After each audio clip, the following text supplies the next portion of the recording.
من سلم المسلمون من لسانه و یدہ، سب سے افضل اور سب سے بہتر مسلمان وہ ہے کہ جس کی زبان سے اور جس کے ہاتھ سے دوسرے مسلمان محفوظ رہیں۔ اور بالکل اسی حدیث کے ساتھ ملتی جلتی حدیث ہم نے پچھلے جمعہ کو بھی پڑھی تھی، جو کہ حدیث نمبر 10 ہے۔ اس میں بھی یہی بات بیان کی گئی کہ سچا مسلمان وہ ہے کہ جس کی زبان اور جس کے ہاتھ سے دوسرے مسلمان محفوظ رہیں،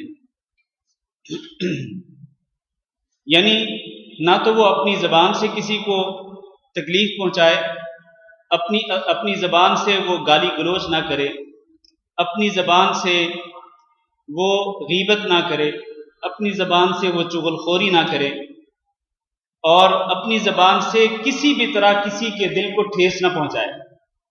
اور اسی طرح اپنے ہاتھ سے کسی کو ناجائز نہ مارے، اپنے ہاتھ کے ساتھ کسی کا مال نہ چرائے، اور کسی بھی طریقے سے اپنے ہاتھ کے ساتھ وہ کسی کو نقصان نہ پہنچائے۔ تو جس کی زبان سے اور جس کے ہاتھ سے دیگر مسلمان محفوظ ہوں، وہ مسلمان سب سے افضل ہے۔ یہ ہے وہ حدیث جو ابھی ہم نے پڑھی ہے، اس سے یہی بات ثابت ہوتی ہے۔ اور آگے بڑھنے سے پہلے میں پچھلے سبق کے متعلق ایک دو سوالات کرنا چاہتا ہوں۔ ہم نے کتاب الایمان یعنی ایمان چیپٹر شروع کیا تھا۔ میں نے ایمان کی وضاحت کی تھی کہ ایمان کسے کہتے ہیں۔ تو پہلا سوال یہ ہے کہ ایمان کی لغوی تعریف یا ایمان کا لفظی معنی کیا ہے؟ کون سا بتلائیں گے؟ ایمان کا لفظی معنی یا اس کی لغوی تعریف کون بتلائے گا؟ جی آپ پچھلے سبق میں تھے؟ اچھا جی، کورس، ہاں جی، نہیں، میں نے صرف سوال یہ کیا ہے کہ ایمان کا لفظی معنی کیا ہے، اس کی لغوی تعریف، یعنی لغت عرب میں ایمان کس کو کہتے ہیں؟ جی عقیدہ؟ نہیں، ہاں جی جی،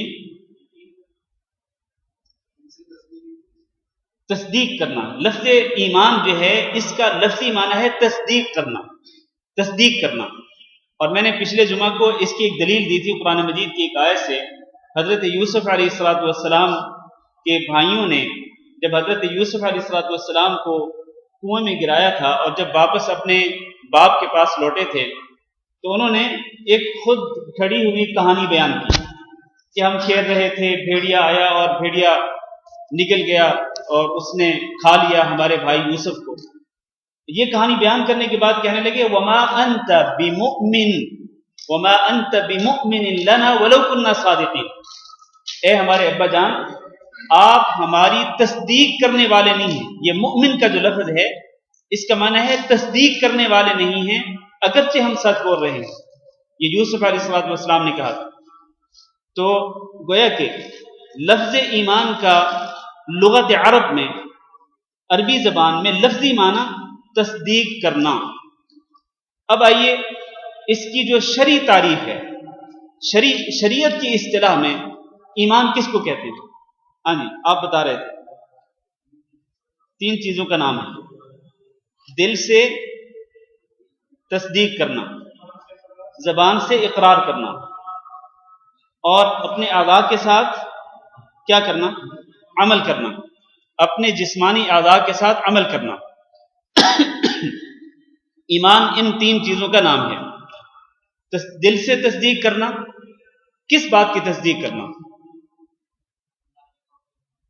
اللہ رب العزت کی توحید کی تصدیق کرنا، اللہ کی کتابوں کی تصدیق کرنا، اللہ کے رسولوں کی تصدیق کرنا، اللہ کے فرشتوں کی تصدیق کرنا، قیامت کے دن کی تصدیق کرنا، اور اسی طرح اچھی اور بری تقدیر کے متعلق دل سے تسلیم کرنا کہ یہ اچھی اور بری تقدیر، ہر قسم کی تقدیر اللہ کی طرف سے ہوتی ہے۔ دل سے تصدیق ہو، ایک یہ۔ دوسرا ہے زبان سے اقرار۔ کس بات کا اقرار؟ انہی چیزوں کا، ابھی ہم نے جو ذکر کی۔ زبان سے اقرار کریں کہ اللہ رب العزت اکیلا ہے، اللہ وحدہ لا شریک ہے، اس کے ساتھ کوئی شریک نہیں، اور اس کے ساتھ اللہ کے رسولوں کو زبان سے ماننا کہ اللہ کے رسول جتنے بھی انبیاء ہیں وہ اللہ کے نبی، اللہ کے سچے رسول، فرشتوں کو ماننا، اسی طرح اللہ کی کتابوں کو ماننا، یوم آخرت کو ماننا، اچھی اور بری تقدیر کو ماننا، زبان کے ساتھ اقرار کرنا، اور اس کے ساتھ تیسری چیز جو اہم چیز ہے وہ یہ ہے کہ انسان دل سے تصدیق کرنے کے بعد اور زبان سے ماننے کے بعد کیا کرے؟ عمل کرے۔ عمل جو ہے یہ بھی ایمان کے اندر شامل ہے، اور اس پچھلے جمعہ کو میں نے اس پر تفصیل سے بات کی تھی، کئی دلائل میں نے ذکر کیے تھے کہ اعمال جو ہیں یہ ایمان کے اندر کس طرح شامل ہیں۔ اعمال کے بغیر ایمان کچھ نہیں ہے، جب تک اعمال نہیں ہوں گے ایمان مکمل نہیں ہوگا۔ اور میں نے امام بخاری کی ایک بات ذکر کی تھی کہ امام بخاری کہتے ہیں، جن کی ہم یہ کتاب پڑھ رہے ہیں، کہ میں 1000 علماء سے ملا، وہ سب کے سب اس بات کے قائل تھے کہ الایمان قول وعمل، الایمان قول وعمل، ایمان جو ہے وہ اقرار کرنے کا نام بھی ہے اور عمل کرنے کا نام بھی ہے۔ یہ دو سوال پچھلے سبق کے متعلق۔ تیسرا سوال، اور انشاءاللہ میں آئندہ پچھلے سبق کے متعلق سوالات کروں گا تاکہ پچھلا سبق کچھ ریوائز ہو جائے اور پھر ہم اگلا سبق پڑھیں۔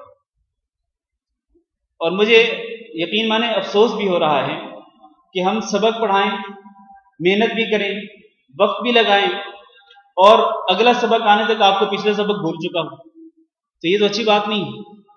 تو یہ کلاس جو ہے یہ اصل میں سیکھنے کے لیے ہے، ہم سیکھنا چاہتے ہیں، ہمارا مقصد یہاں پر بیٹھ کر سیکھنا ہے، تو اس لیے ہمیں سیکھنے کے لیے ہمتاً گوش ہو کر پوری توجہ کے ساتھ گفتگو کو سننا چاہیے اور اس کو ذہن نشین کرنا چاہیے۔ اور جو کتابیں آپ کو دی گئی ہیں، میں پھر ریپیٹ کرتا ہوں، کتابیں جو آپ کو دی گئی ہیں صرف اور صرف اسی لیے دی گئی ہیں کہ جو باتیں میں بیان کروں، جو علمی فوائد میں ذکر کروں، ان کو آپ نوٹ کر لیں۔ ہر ایک کے پاس پین ہو یا پینسل ہو، وہ اپنی کتاب کے اوپر یا نوٹ بک کے اوپر اس کو تحریر کرے، تب آپ کو فائدہ ہوگا، ورنہ انسان تو بھولنے والا ہے، میں بھی بھولنے والا، آپ بھی بھولنے والے، سبق پڑھ کے جائیں گے پھر بھول جائیں گے، کیونکہ سارا ہفتہ تو ماشاءاللہ کتاب اٹھا کے دیکھنی نہیں ہے، تو پھر انسان بھول جاتا ہے۔ تو اس لیے اس کا اہتمام، آپ ماشاءاللہ دین کے طالب علم ہیں، دین کے طالب علم، اور بہت واللہ مجھے بڑی خوشی ہوتی ہے کہ اس دور میں بھی کہ جب جناب افراتفری کا عالم ہے اور ایسی چیزیں ہیں جو انسان کو اپنے گھر کے اندر، اپنے ڈیرے کے اندر، اپنے روم کے اندر مشغول کر دینے والی ہیں، کیا ٹی وی، کیا انٹرنیٹ، کیا موبائل، کیا کچھ، سب ایسی چیزیں ہیں جو انسان کو مشغول کرنے والی، لیکن آپ حضرات یہ ساری چیزیں چھوڑ کر یہاں اللہ کے گھر میں بیٹھے ہیں، یہ بہت خوشی کی بات ہے، اور یہ بڑی سعادت اور خوش نصیبی کی بات ہے کہ آپ اللہ کا کلام سننے کے لیے اور اللہ کے نبی صلی اللہ علیہ وسلم کا کلام، آپ صلی اللہ علیہ وسلم کی احادیث پڑھنے کے لیے آپ یہاں تشریف لاتے ہیں، اللہ کے گھر میں بیٹھتے ہیں۔ اللہ کے گھر میں جب تک بیٹھتے ہیں تو آپ اللہ کے مہمان ہوتے ہیں، اللہ کے مہمان، آپ بڑے خوش نصیب لوگ ہیں۔ تو اس لیے آپ تھوڑی سی توجہ اس طرف بھی کریں کہ ہم جو کچھ پڑھیں اس کو یاد بھی رکھا کریں تاکہ زیادہ سے زیادہ آپ فائدہ اٹھا سکیں۔ پچھلے سبق میں ہم نے پڑھا تھا کہ ایمان کی بنیاد 5 چیزوں پر ہے، وہ 5 چیزیں کون سی ہیں؟ ہاں جی، کون سا بتلائیں گے 5 چیزیں؟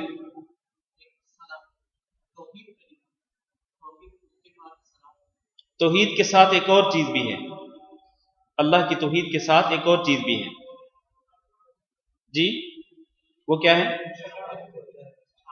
نہیں، شہادت اللہ الہ الا اللہ تو توحید ہے نا، اس کے ساتھ ایک اور چیز بھی ہے، ہاں جی، حضرت محمد صلی اللہ علیہ وسلم کی رسالت کو تسلیم کرنا، یہ پہلی بنیاد ہے۔ یہ دوسری نماز قائم کرنا، تیسری زکوٰۃ ادا کرنا، چوتھی رمضان کے روزے رکھنا، پانچویں حج بیت اللہ کا فریضہ سر انجام دینا۔ آخری سوال پچھلے سبق کے متعلق یہ ہے کہ ایمان کے کتنے شعبے ہیں؟ جی کتنے؟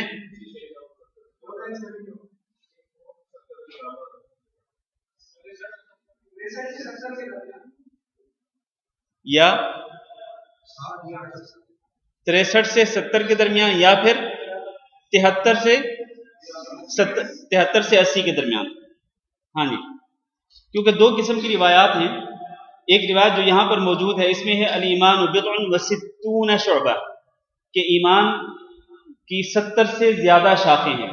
اور میں نے کہا تھا کہ لفظ بضع جو یہاں پر استعمال ہوا ہے یہ در حقیقت 3 سے شروع ہوتا ہے، 3 سے شروع ہوتا ہے اور یہ 9 پر ختم ہوتا ہے، 10 تک جاتا ہے. تو گویا کہ نبی صلی اللہ علیہ وسلم یوں فرما رہے ہیں کہ ایمان کی 63 سے 70 تک شاخیں ہیں، یا پھر جو دوسری روایت ہے اس میں یہ ہے کہ الایمان بضع و 70 شعبہ، کہ ایمان کے 70 سے زیادہ شعبے ہیں، یعنی 73 سے لے کر تقریباً 80 تک کے شعبے ہیں. اور نبی صلی اللہ علیہ وسلم نے ایک شاخ ذکر کی، اور وہ کیا ہے؟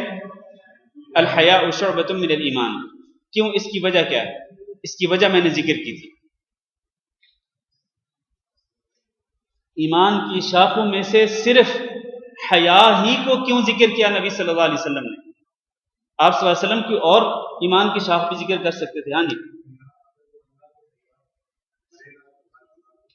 بالکل صحیح. حیا جو ہے یہ ایک ایسی صفت ہے کہ جب انسان کے اندر حیا آ جائے تو پھر انسان اللہ تعالیٰ سے حیا کرتے ہوئے، اللہ تعالیٰ سے شرماتے ہوئے اللہ تعالیٰ کی نافرمانی سے اپنے دامن کو بچائے گا، گناہوں سے اپنے دامن کو بچائے گا، برائیوں سے اپنے دامن کو بچائے گا. اور انسان اگر گناہوں سے بچ جائے، برائیوں سے بچ جائے، اللہ کی نافرمانی سے بچ جائے تو اس سے بڑی خیر کیا ہو سکتی ہے؟ اس لیے نبی صلی اللہ علیہ وسلم نے حیا کو ذکر کیا ایمان کی شاخوں میں سے ایک شاخ کا. اب ہم آگے بڑھتے ہیں. باب نمبر 5، حدیث نمبر 12، باب اطعام الطعام، باب اطعام الطعام من الاسلام، کہ کھانا کھلانا بھی اسلام میں سے ہے، کھانا کھلانا بھی اسلام میں سے ہے. حدیث نمبر 12، عن عبداللہ بن عمرو رضی اللہ عنہما ان رجلا سأل رسول اللہ صلی اللہ علیہ وسلم ای الاسلام خیر قال تطعم الطعام وتقرأ السلام على من عرفت ومن لم تعرف. عبداللہ بن عمرو بن عاص رضی اللہ تعالیٰ عنہما سے روایت ہے کہ ایک آدمی نے پوچھا رسول اللہ صلی اللہ علیہ وسلم سے. کیا پوچھا؟ کہنے لگا ای الاسلام خیر، کہ کون سا اسلام بہتر ہے، یعنی اسلام کی کون سی خصلت بہتر ہے، اسلام کا کون سا عمل بہتر ہے. یہ ہے سوال اس صحابی کا. تو نبی صلی اللہ علیہ وسلم نے کیا جواب دیا؟ آپ صلی اللہ علیہ وسلم نے اسلام کی بہترین صفتوں میں سے اور اسلام کے بہترین اعمال میں سے 2 عمل ذکر کیے. پہلا عمل کیا ہے؟ تطعم الطعام، کہ تم کھانا کھلاؤ. دوسرا عمل وتقرأ السلام، اور تم سلام پڑھو، سلام کہو. کس کو؟ علی من عرفت، جس کو تم جانتے ہو، ومن لم تعرف، جس کو تم نہیں جانتے. ہر ایک کو سلام کہو، پہچاننے والے کو بھی، نہ پہچاننے والے کو بھی. گویا کہ نبی صلی اللہ علیہ وسلم نے اس حدیث مبارک میں اسلام کا سب سے افضل اور سب سے بہتر عمل کس کو قرار دیا؟ 2 چیزوں کو، کھانا کھلانا اور ہر ایک کو سلام کہنا. آپ جانتے ہیں کہ اسلام اس بات کی دعوت دیتا ہے کہ آپ اپنے مسلمان بھائیوں سے محبت کریں، آپ اپنے مسلمان بھائیوں سے پیار کریں، اپنے مسلمان بھائیوں سے ہمدردی کریں. مسلمان کو مسلمان کا بھائی قرار دیا گیا ہے، لہذا اسلام اس کی ترغیب دیتا ہے کہ آپ اپنے مسلمان بھائیوں کو کھانا کھلائیں. اور کھانا کھلانے کی بڑی فضیلت ہے. اور کھانا کس لیے کھلائیں؟ کھانا اس لیے کھلائیں کہ اللہ تعالیٰ راضی ہو جائے. انما نطعمکم لوجہ اللہ. میری بات توجہ سے سنتے رہیں. کھانا کس لیے کھلائیں؟ صرف اور صرف اللہ کو راضی کرنے کے لیے، کسی کی تعریف سننے کے لیے نہیں، دکھلاوا کرنے کے لیے نہیں. جیسا کہ آج کل کھانے کی کئی پارٹیاں ہوتی ہیں. ابھی رمضان مبارک کا مہینہ گزرا، کئی لوگوں نے افطار پارٹیاں کرائیں اور کئی لوگوں نے سیاسی افطار پارٹیاں بھی کرائیں، سیاسی لوگوں کو دعوت دی اور بڑے بڑے ہوٹلز میں اور بڑے بڑے ہالز میں بڑی بڑی افطاریاں کرائیں. ہم کسی کی نیت پہ حملہ نہیں کرتے، انشاءاللہ سب کی نیتیں اچھی ہوں گی، لیکن کئی لوگوں کو دیکھا گیا ہے کہ وہ جناب بعد میں بیان کرتے ہیں کہ میں نے فلاں ہوٹل میں افطاری کرائی تھی، میں نے اتنے لوگوں کو دعوت دی تھی اور میں نے اتنا خرچہ کیا۔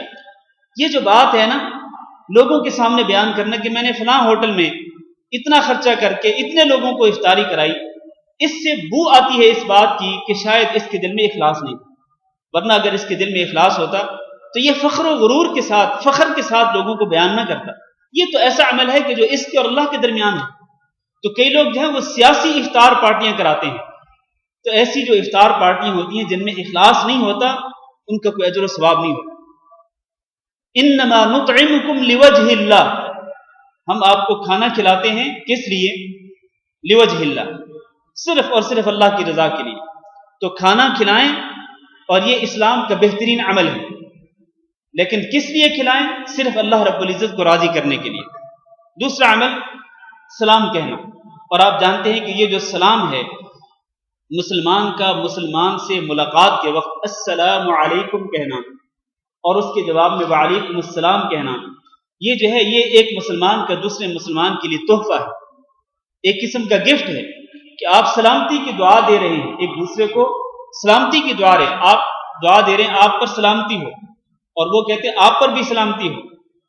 اور اللہ رب العزت نے قرآن مجید میں ارشاد فرمایا کہ یہ جو سلام ہے تحیۃ من عند اللہ مبارکۃ طیبہ، اللہ اکبر، یہ اللہ کی طرف سے ایک تحفہ ہے، مبارکہ بڑا بابرکت تحفہ ہے، طیبہ بڑا پاکیزہ تحفہ ہے۔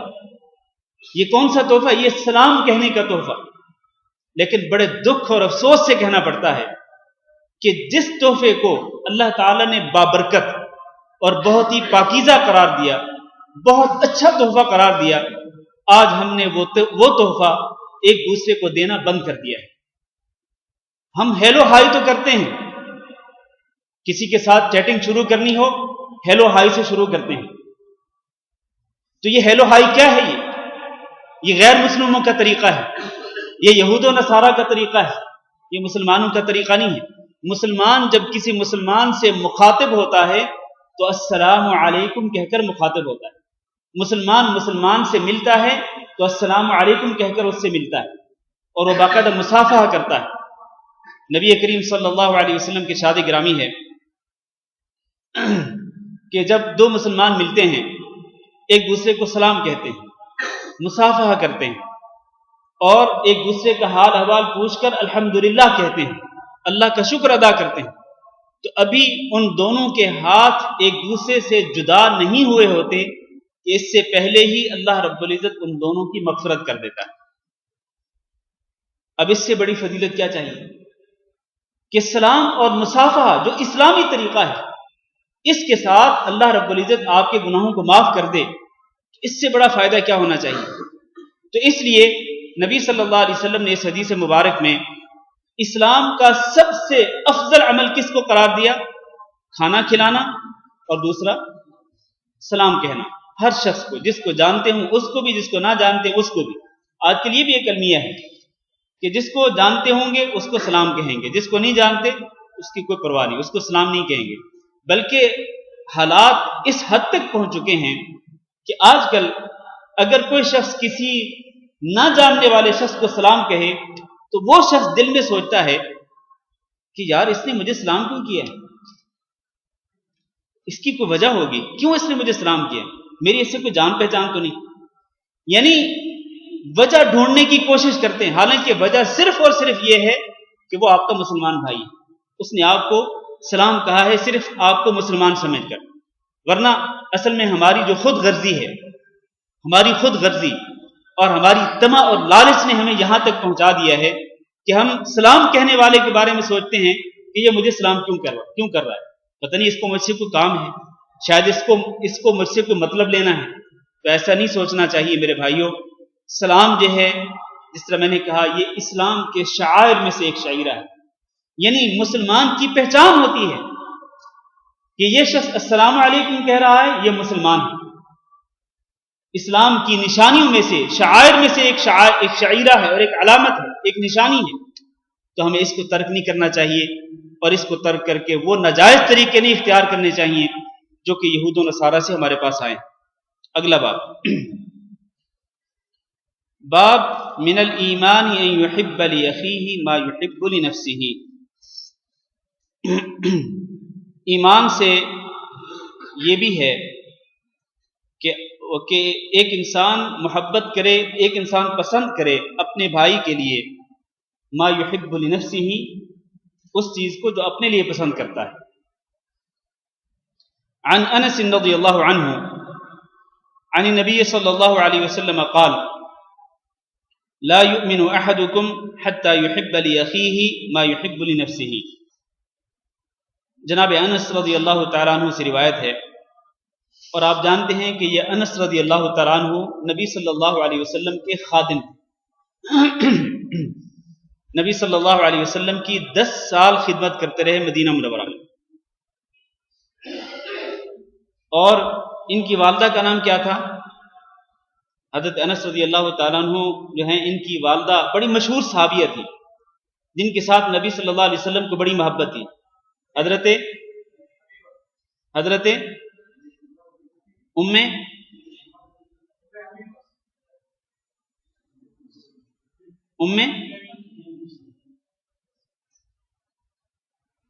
مشہور صحابیہ ہیں، حضرت نہیں، سلمہ نہیں، اسی سے ملتا جلتا لفظ ہے، سلیم رضی اللہ تعالیٰ عنہ۔ یہ بڑی مشہور صحابیہ تھی اور نبی صلی اللہ علیہ وسلم کی رشتہ دار بھی لگتی تھی، قریبی رشتہ دار تھی۔ تو آپ صلی اللہ علیہ وسلم سلیم رضی اللہ تعالیٰ عنہ کے پاس جایا کرتے تھے۔ سلیم رضی اللہ تعالیٰ عنہ اس اپنے بیٹے کو لائیں، نبی صلی اللہ علیہ وسلم کی خدمت میں پیش کیا اور کہنے لگی، اللہ کے رسول، یہ آپ کا خادم ہے، یہ آپ کی خدمت کرے گا۔ چنانچہ نبی صلی اللہ علیہ وسلم کی خدمت کے لیے وقف کر دیا اس عظیم ماں نے اپنے بیٹے کو کہ یہ میرا بیٹا نبی صلی اللہ علیہ وسلم کی خدمت کرے گا۔ اور حضرت انس رضی اللہ تعالیٰ عنہ بیان کرتے ہیں کہ میں نے نبی صلی اللہ علیہ وسلم کی 10 سال خدمت کی، لیکن اس دوران ایک مرتبہ بھی ایسا موقع نہیں آیا کہ نبی صلی اللہ علیہ وسلم نے مجھے ڈانٹ پلائی ہو۔ ہم اپنے نوکروں کے ساتھ کس طرح کا رویہ رکھتے ہیں وہ ہمیں معلوم ہے، یا آج کل عام طور پر لوگ اپنے نوکروں کے ساتھ کس طرح رویہ رکھتے ہیں وہ سب جانتے ہیں، لیکن یہ نبی صلی اللہ علیہ وسلم ہیں، آپ کا اعلی اخلاق دیکھیں کہ آپ نے اپنے ایک نوکر کو، اپنے اس خادم کو پورے 10 سال کے دوران کبھی ایک مرتبہ بھی ڈانٹ نہیں پلائی، اور کبھی ایسا نہیں کہا کہ کوئی کام کرنا تھا نہیں کیا تو یہ بھی نہیں کہا کہ انس یہ کام کیوں نہیں کیا، یا انس یہ کام تم نے کیوں کیا ہے، ایسا نہیں کہا۔ تو یہ نبی صلی اللہ علیہ وسلم کے اعلیٰ اخلاق کی نشانی ہے۔ اور جب حضرت سلیم رضی اللہ تعالیٰ عنہ اپنے اس پیارے بیٹے کو لے کے آئیں، نبی صلی اللہ علیہ وسلم کی خدمت کے لیے اس بیٹے کو پیش کیا، تو سلیم رضی اللہ تعالیٰ عنہ نے کہا کہ اے اللہ کے رسول، اپنے اس خادم کے لیے دعا کر دیجئے۔ تو نبی صلی اللہ علیہ وسلم نے کیا دعا کی تھی؟ آپ صلی اللہ علیہ وسلم نے دعا کی، اللہم اکثر مالہ وولدہ، اے اللہ اس کو مال بھی بہت زیادہ دے اور اس کو بیٹے بھی بہت زیادہ دے۔ چنانچہ اللہ تعالیٰ نے نبی صلی اللہ علیہ وسلم کی، اور تیسری دعا اس میں وَأَطِلْ عُمُرَهُ، اے اللہ اس کی عمر کی، اس کو لمبی عمر دے۔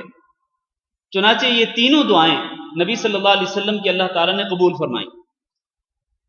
چنانچہ انس رضی اللہ تعالیٰ عنہ کے پاس مدینہ منورہ میں سب سے زیادہ مال تھا، سب سے زیادہ بیٹے تھے، اور ایک روایت میں ہے کہ ان کے 32 بیٹے تھے۔ کتنے؟ 32 بیٹے تھے، بیٹیاں الگ، 32 بیٹے تھے۔ اور عمر کتنی لمبی تھی؟ صحابہ کرام میں سب سے آخری صحابی جن کی وفات بصرہ میں ہوئی وہ حضرت انس رضی اللہ تعالیٰ عنہ۔ بصرہ میں سب سے آخری وفات پانے والے صحابی حضرت انس رضی اللہ تعالیٰ عنہ، اور جب یہ فوت ہوئے تو اس وقت ان کی عمر 90 سال تھی۔ 90 سال کی عمر میں ان کی وفات ہوئی۔ تو یہ وہ انس رضی اللہ تعالیٰ عنہ ہیں، نبی صلی اللہ علیہ وسلم سے روایت کرتے ہیں کہ آپ نے فرمایا لا یؤمن احدکم، تم میں سے کوئی شخص ایمان والا نہیں ہو سکتا، یعنی کامل ایمان والا نہیں ہو سکتا، حتی یحب لأخیہ، یہاں تک کہ وہ پسند کرے اپنے بھائی کے لیے ما یحب لنفسہ، جو وہ پسند کرتا ہے اپنے آپ کے لیے. یعنی جو خیر و بھلائی وہ اپنے لیے پسند کرتا ہے وہ خیر و بھلائی اپنے بھائی کے لیے بھی پسند کرے. اور اسی حدیث کا تکملہ دوسری روایت میں یہ ہے کہ وہ اپنے بھائی کے لیے ہر اس چیز کو ناپسند کرے جو وہ اپنے لیے ناپسند کرتا ہے. ہر وہ چیز جو اپنے لیے پسند کرتا ہے وہ دوسروں کے لیے پسند کرے، ہر وہ چیز جو اپنے لیے ناپسند کرتا ہے وہ دوسروں کے لیے ناپسند کرے. اس کی ایک مثال دیتا ہوں. آپ بازار میں جاتے ہیں، یا فرض کریں آپ بازار میں آپ دکاندار ہیں، آپ بزنس مین ہیں، آپ ایک کاروباری ہیں. کاروباری شخص اپنے گاہکوں کے ساتھ کس طرح رویہ رکھے؟ کاروباری شخص اپنے لیے اس بات کو پسند کرتا ہے کہ جب وہ اپنے لیے سامان خریدے، سامان تجارت خریدے، تو اس کو اچھا سامان مل جائے اور سستے داموں مل جائے. تاجر اس بات کو پسند کرتا ہے. اب جب وہ اسی سامان کو بیچتا ہے تو جو بات وہ اپنے لیے پسند کر رہا تھا کہ مجھے اچھا سامان سستے داموں مل جائے، بالکل یہی بات اس کو دوسروں کے لیے پسند کرنی چاہیے کہ جب وہ یہ سامان بیچے تو اچھا سامان سستے داموں بیچے. اور اسی طرح جب وہ سامان خریدنے جاتا ہے تو اس کو یہ بات ناپسند ہوتی ہے کہ اس کو کوئی کھوٹی چیز، کوئی گندا مال اس کو ملے یا مہنگے داموں ملے، اس کو ناپسند کرتا ہے اپنے لیے. تو جو بات آپ اپنے لیے ناپسند کرتے ہیں یہ بات آپ دوسروں کے لیے بھی ناپسند کریں کہ آپ کسی کو کوئی کھوٹی چیز نہ بیچیں، کوئی گندی چیز نہ بیچیں، اور مہنگے داموں مت بیچیں، کیونکہ آپ اپنے لیے یہ پسند نہیں کرتے، دوسروں کے لیے بھی یہ پسند نہ کریں. اپنے لیے جو چیز پسند کرتے ہیں وہی دوسروں کے لیے پسند کریں. ایک اور مثال، آپ یہ چاہتے ہیں، اب میں ایک دینی مثال دینے لگا ہوں، آپ یہ چاہتے ہیں کہ آپ دنیا میں ہدایت پر رہیں، جب تک آپ کو اللہ نے زندگی دی ہے آپ ہدایت پر رہیں، آپ اللہ تعالیٰ کے نیک بندے بن کر رہیں، اللہ کی فرما برداری کرنے والے بنیں، تاکہ آپ قیامت کے دن اللہ کی رضا اور اس کی خوشنودی کو حاصل کر کے جنت میں داخل ہو جائیں. یہ بہت بڑی خیر ہے. ہر مسلمان کو یہ بات پسند کرنی چاہیے کہ وہ خود ہدایت پر رہے، آخری لمحے تک دنیا کے اندر اس کی موت، اس کا خاتمہ ایمان پر ہو، اور پھر قیامت کے دن وہ اللہ کی رضا کو حاصل کر کے جنت کے اندر داخل ہو جائے. یہ بات اپنے لیے پسند کرتے ہیں کہ نہیں کرتے؟ کرتے ہیں. تو یہ بات دوسروں کے لیے بھی پسند ہونی چاہیے کہ ہمارے دوسرے جو لوگ جو ہدایت پر نہیں ہیں وہ بھی ہدایت کے راستے پر آ جائیں، دین پر آ جائیں، اور ان کا خاتمہ بھی ایمان پر ہو، اور قیامت کے دن وہ بھی جنت کے اندر داخل ہو. آپ دیکھیں نبی صلی اللہ علیہ وسلم اس بات کو صرف مسلمانوں کے لیے پسند نہیں کرتے تھے بلکہ کافروں کے لیے بھی پسند کرتے تھے. کافروں کے لیے بھی نبی صلی اللہ علیہ وسلم اس بات کو پسند کرتے تھے کہ کافر اسلام قبول کر لیں، ہدایت پر آ جائیں، اور یہ بھی جنت میں داخل ہو جائیں. اسی لیے آپ صلی اللہ علیہ وسلم یہ دعا کرتے تھے، اللہم اہد قومی فإنہم لا یعلمون، اے اللہ میری قوم کو ہدایت دے دے، میری قوم کے لوگ نہیں جانتے. اور اس قوم سے مراد کون سے لوگ ہیں؟ وہ مکہ کے کافر، وہ مکہ کے مشرک لوگ ہیں جو کہ نبی صلی اللہ علیہ وسلم پر ایمان نہیں لائے تھے. آپ صلی اللہ علیہ وسلم ان کے حق میں دعا کرتے تھے کہ اللہ ان کو ہدایت دے. یہ کس بات کی دلیل ہے؟ یہ اس بات کی دلیل ہے کہ آپ صلی اللہ علیہ وسلم ان کے لیے وہ چیز پسند کرتے تھے جو اپنے لیے پسند کرتے تھے. اور آپ اس بات کو نہ پسند کریں گے کہ آپ کا خاتمہ برا ہو اور قیامت کے دن اللہ نہ کرے آپ جہنم میں چلے جائیں. جس طرح آپ اس بات کو اپنے لیے ناپسند کرتے ہیں اس چیز کو دوسروں کے لیے بھی ناپسند کریں کہ کوئی اور شخص، آپ کا کوئی مسلمان بھائی، آپ کے اہل و عیال میں سے، آپ کے رشتہ داروں میں سے، مسلمان بھائیوں میں سے کوئی شخص جو ہے اس کا خاتمہ برا ہو اور قیامت کے دن وہ جہنم میں چلا جائے، آپ نہیں چاہیں گے، کیونکہ آپ یہ چیز اپنے لیے ناپسند کرتے ہیں. دوسروں کے لیے بھی ناپسند کریں اس چیز کو. اس لیے آپ کیا کریں گے؟ جب آپ کے اندر یہ جذبہ ہوگا تو آپ لوگوں کو دعوت دیں گے، لوگوں کو اسلام کی طرف بلائیں گے، لوگوں کو قرآن و حدیث کی طرف دعوت دیں گے آپ، اور ان کو جنت کا راستہ بتلائیں گے، جہنم کے راستے سے ڈرائیں گے. کیونکہ آپ خیر کو اپنے لیے پسند کرتے ہیں، لوگوں کے لیے بھی پسند کرتے ہیں. اور جو شر اور برائی ہے، جو جہنم کی طرف جانے والا راستہ ہے، اس کو آپ اپنے لیے ناپسند کرتے ہیں تو دوسروں کے لیے بھی ناپسند کریں گے۔ میرے بھائیوں، یہ ہے وہ چیز جس کو نبی صلی اللہ علیہ وسلم نے یہاں بیان فرمایا کہ لا یؤمن احدکم، تم میں سے کوئی شخص مومن نہیں ہو سکتا، کامل ایمان والا نہیں ہو سکتا، حتی یحب لاخیہ ما یحب لنفسہ، یہاں تک کہ وہ اپنے بھائی کے لیے وہ چیز پسند کرے جو کہ اپنے بھائی کے لیے پسند کرتا ہے۔ یہاں ایک اور بات عرض کر دوں، یہ جو جذبہ ہے کہ آپ اپنے بھائی کے لیے وہ پسند کریں جو اپنے لیے پسند کرتے ہیں، بھائی کے لیے وہ ناپسند کریں جو اپنے لیے ناپسند کرتے ہیں، یہ جذبہ کب آتا ہے کسی مسلمان کے دل میں؟ یہ جذبہ اس وقت آتا ہے جب مسلمان کا دل صاف ہو، پاک ہو، مسلمان کے دل میں حسد نہ ہو، مسلمان کے دل میں بغض نہ ہو، مسلمان کے دل میں نفرت نہ ہو، مسلمان کا دل کدورتوں سے پاک ہو، دشمنی سے پاک ہو۔ جب مسلمان کا دل ان چیزوں سے پاک ہوگا تو وہ دوسروں کے لیے بھی ہر بھلائی کو پسند کرے گا اور ہر بری چیز کو ناپسند کرے گا۔ ورنہ دکھ سے کہنا پڑتا ہے کہ آج ہمارے دلوں کے اندر نفرتیں بھری ہوئی ہیں، ہمارے دلوں کے اندر بغض ہے، اور ہمارے دلوں کے اندر بغض پایا جاتا ہے، جس کی وجہ سے ہم اپنے بھائیوں کے لیے وہ چیز پسند نہیں کرتے جو اپنے لیے پسند کرتے ہیں، اور اپنے بھائیوں کے لیے وہ چیز ناپسند نہیں کرتے جو اپنے لیے ناپسند کرتے ہیں۔ ہاں جی،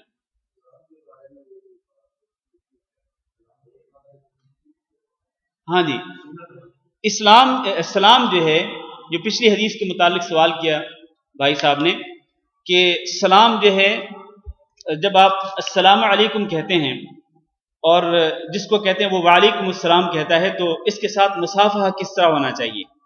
دونوں ہاتھوں کے ساتھ یا پھر ایک ہی ہاتھ کے ساتھ ہو؟ تو نبی صلی اللہ علیہ وسلم سے جو عمل ثابت ہے، اور اسی طرح نبی صلی اللہ علیہ وسلم کے صحابہ کرام سے جو عمل ثابت ہے، وہ یہی ہے کہ مصافحہ جو ہے وہ دائیں ہاتھ کے ساتھ ہونا چاہیے، صرف ایک ہاتھ کے ساتھ ہونا چاہیے۔ دو ہاتھوں کے ساتھ مصافحہ جو ہے، یہ نہ تو نبی صلی اللہ علیہ وسلم سے ثابت ہے اور نہ ہی صحابہ کرام سے ثابت ہے، لہذا مصافحہ صرف دائیں ہاتھ کے ساتھ ہی کرنا چاہیے۔ ہاں جی، کوئی اور سوال ہے؟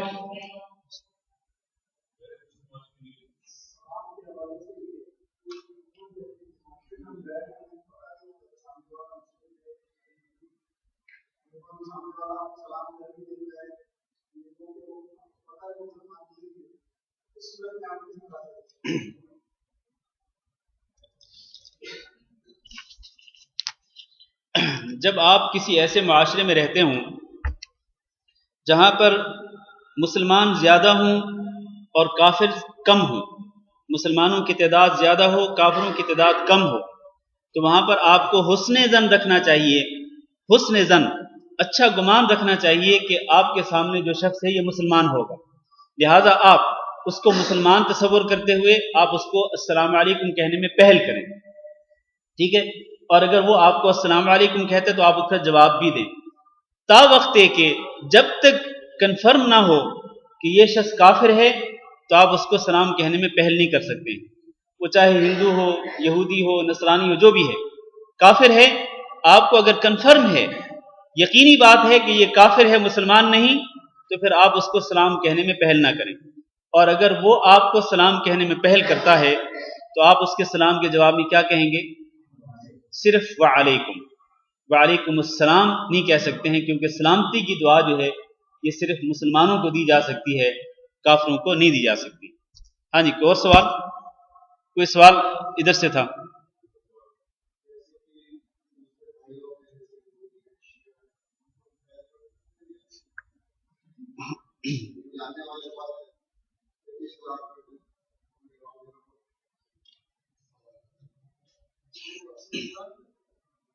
ویسے وہ لوگ جو کہ ظاہری طور پر اپنے آپ کو مسلمان کہتے ہیں، یہ جو لوگ ہیں اپنے آپ کو مسلمان کہتے ہیں کہ نہیں کہتے ہیں؟ ہاں، جو لوگ اپنے آپ کو مسلمان کہتے ہیں لیکن وہ غیر اسلامی عمل کرتے ہیں، غیر اسلامی عمل، ایسا عمل جو کہ اسلام کے خلاف ہے، تو میں اپنی بات کرتا ہوں کہ میرا دل تو مطمئن نہیں ہوتا کہ ان کو سلام کہنے میں پہل کی جائے۔ ہاں، اگر وہ سلام کہیں تو آپ ان کے سلام کا جواب دے سکتے ہیں، لیکن کم از کم میرا دل مطمئن نہیں ہوتا، خاص طور پر وہ گروہ جن کا نام بھائی صاحب نے لیا ہے، میں ان کے بارے میں آپ کو بتا رہا ہوں کہ یہ جو دو گروہ ہیں، چونکہ یہ لوگ شرک بھی کرتے ہیں، چونکہ یہ لوگ ان کے ہاں کفریہ اعمال بھی پائے جاتے ہیں، شرک بھی ہے، کفریہ اعمال بھی ہیں ان لوگوں کے ہاں، تو کم از کم میرا دل مطمئن نہیں ہوتا ان کو سلام کہنے میں پہل کرنے کے لیے۔ ہاں اگر وہ سلام کہیں تو آپ ان کا جواب دے سکتے ہیں۔ ہاں جی،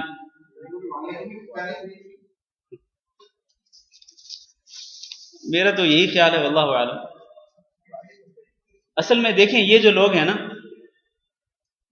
میں اصل میں خود نام ان کا نہیں لینا چاہتا، خاص طور پر ان میں سے ایک گروہ، اس کے بارے میں تو علماء کا فتویٰ موجود ہے کہ یہ لوگ کافر ہیں، علماء کا فتویٰ موجود ہے، تو کم از کم ایسے لوگ جو ہیں ان کو نہ سلام کرنے میں پہل کرنی چاہیے، اور نہ وہ سلام کہیں تو ان کو پورا سلام کا جواب دینا چاہیے۔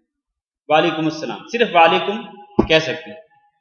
ہاں جی، اگلی حدیث پڑھ لیں۔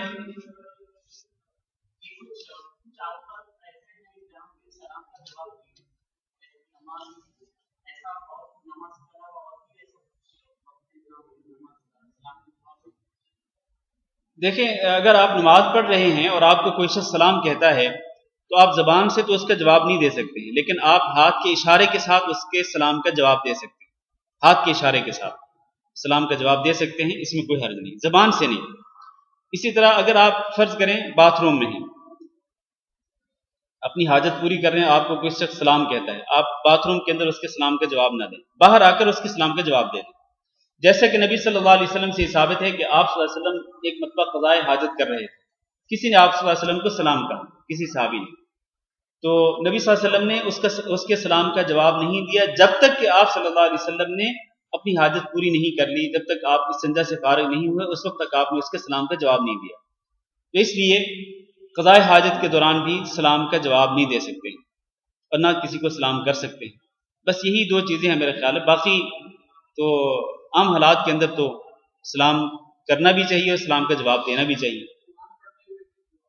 جی، قرآن پڑھتے ہوئے بھی اگر کوئی شخص آپ قرآن کی تلاوت کر رہے ہیں، کوئی شخص آتا ہے آپ کو سلام کہتے ہیں، آپ اس کے سلام کا جواب دیں، قرآن مجید کی تلاوت کو روک کر اس کے سلام کا جواب دینا چاہیے۔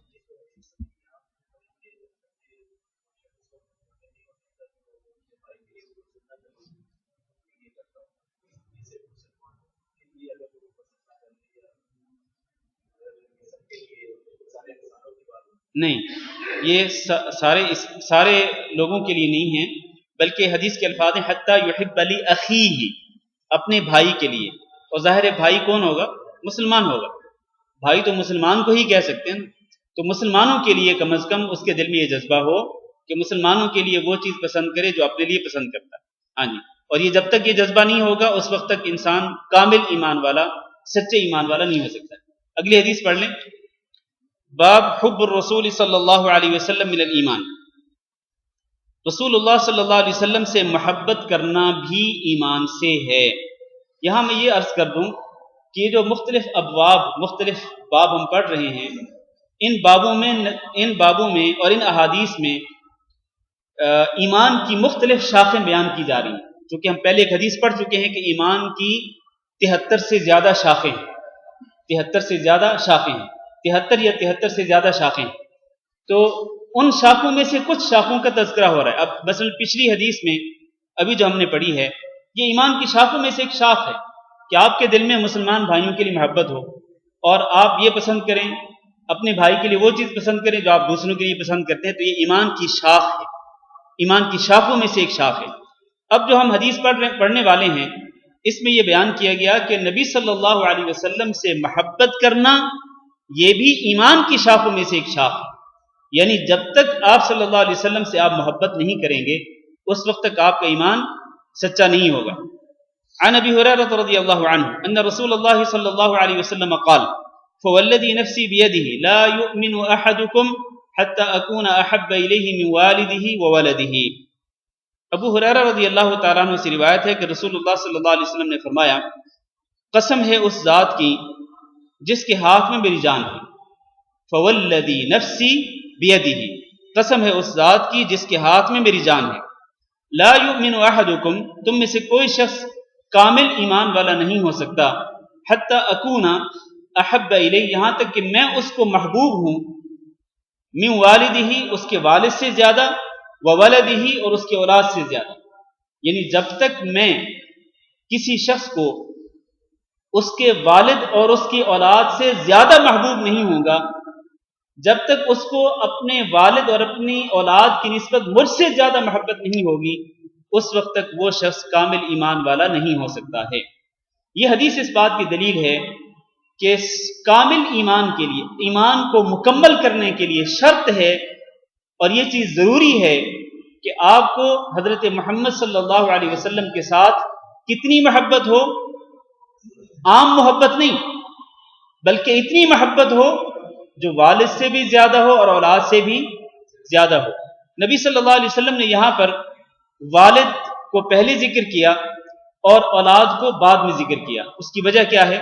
اس کی وجہ یہ ہے کہ والد آپ کے اس دنیا میں آنے کا سبب بنتا ہے۔ اس دنیا میں آپ کے آنے کا، ہر شخص کے آنے کا سبب کون ہے؟ اس کا والد ہے، اور اولاد اس کے بعد ہوتی ہے، یعنی پہلے اس کا والد، اور یہ جب تک بڑا ہوگا، شادی ہوگی، اس کی اولاد بعد میں ہوگی، تو اولاد والد کا مقام پہلے ہے، اولاد کا مقام بعد میں ہے۔ تو اس لیے نبی صلی اللہ علیہ وسلم نے پہلے والد کا ذکر کیا، بعد میں اولاد کا ذکر کیا۔ المہم یہ ہے کہ والدین سے اور اسی طرح اولاد سے زیادہ بڑھ کر محبت ہونی چاہیے نبی صلی اللہ علیہ وسلم کے ساتھ۔ اگلی حدیث میں وہی الفاظ ہیں لیکن ایک لفظ زیادہ ہے۔ عن انس رضی اللہ عنہ، ایک منٹ یہ حدیث پوری کر لیں۔ الحدیث بعینہ وزاد فی آخرہ والناس اجمعین۔ انس رضی اللہ تعالیٰ عنہ نے بھی وہی بالکل سیم وہی حدیث روایت کی جو ہم پہلے پڑھ چکے ہیں، لیکن اس میں کچھ الفاظ زیادہ ہیں اور وہ ہیں والناس اجمعین، کہ آپ کو نبی صلی اللہ علیہ وسلم کے ساتھ کتنی محبت ہو، والدین سے بھی زیادہ، اولاد سے بھی زیادہ، والناس اجمعین اور تمام لوگوں سے زیادہ ہو، تمام لوگوں سے بڑھ کر آپ صلی اللہ علیہ وسلم کے ساتھ محبت جب تک نہیں ہوگی اس وقت تک آپ کا ایمان مکمل نہیں ہوگا۔ یہاں ایک سوال ہے، سوال یہ ہے کہ اس کا کیسے پتہ چلے گا کہ مجھے اور آپ کو نبی صلی اللہ علیہ وسلم کے ساتھ زیادہ محبت ہے یا والدین کے ساتھ زیادہ محبت ہے یا اولاد کے ساتھ زیادہ محبت ہے یا دیگر لوگوں کے ساتھ زیادہ محبت ہے؟ اس کو جانچنے کا پیمانہ کیا ہے؟ کیسے ہم جانچ سکتے ہیں؟ کیسے ہمیں پتہ چلے گا کہ میرے اور آپ کے دل میں سب سے زیادہ محبت نبی صلی اللہ علیہ وسلم کے ساتھ ہے یا پھر سب سے زیادہ محبت والدین کی ہے یا بیوی بچوں کی ہے یا دیگر لوگوں کی ہے؟ اس کو جانچنے اور پرکھنے کا پیمانہ کیا ہے؟ اس کا جواب کون دے گا؟ ہاں جی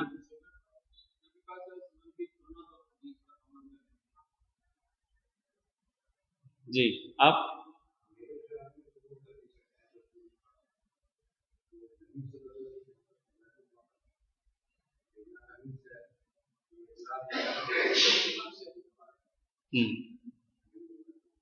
صحیح، بالکل صحیح، ہاں جی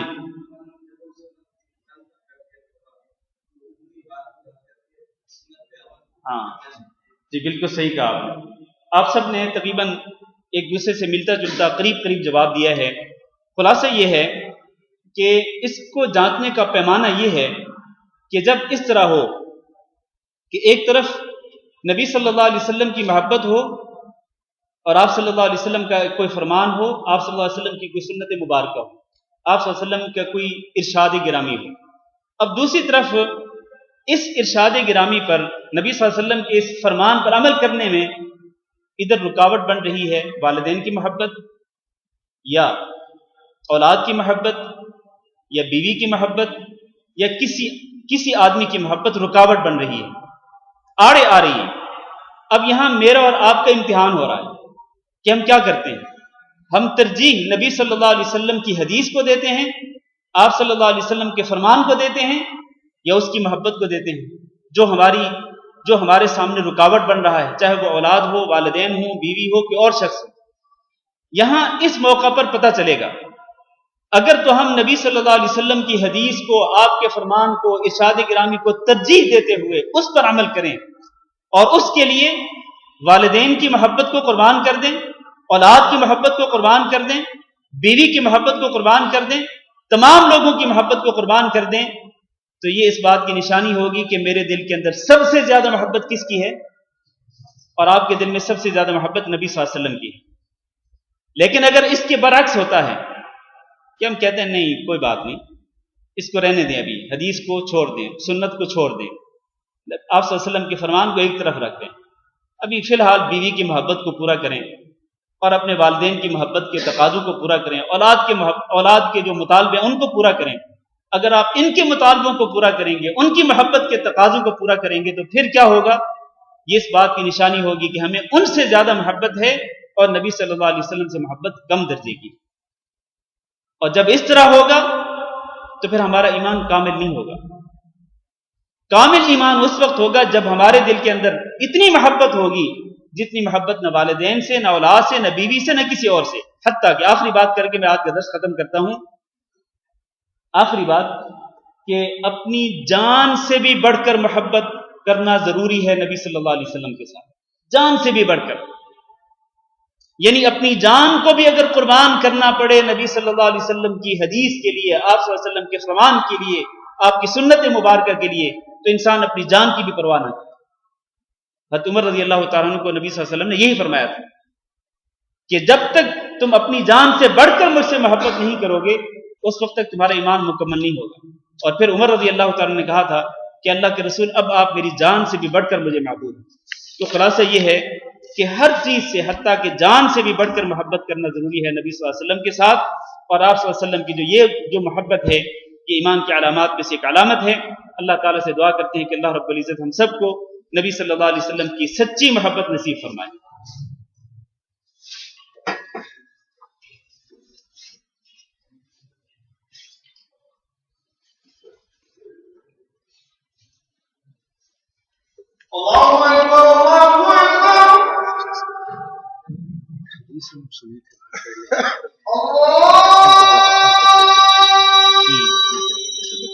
زمانہ پہلے میں سنا تھا کہ حضرت ابو بکر کی بیٹی کو دفن کیا گیا، اس کے بعد سننے میں آیا کہ حضرت عمر کیے ہوئے تھے، پھر اس کے بعد سننے میں آیا کہ کوئی اور صحابی کے بچے تو کیا یہ غلط ہے؟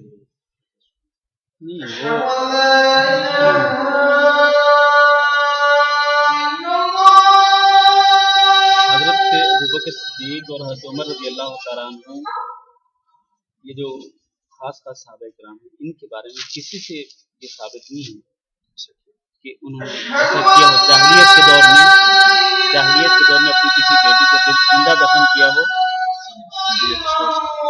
باقی لوگوں کے بارے میں ہو سکتا ہے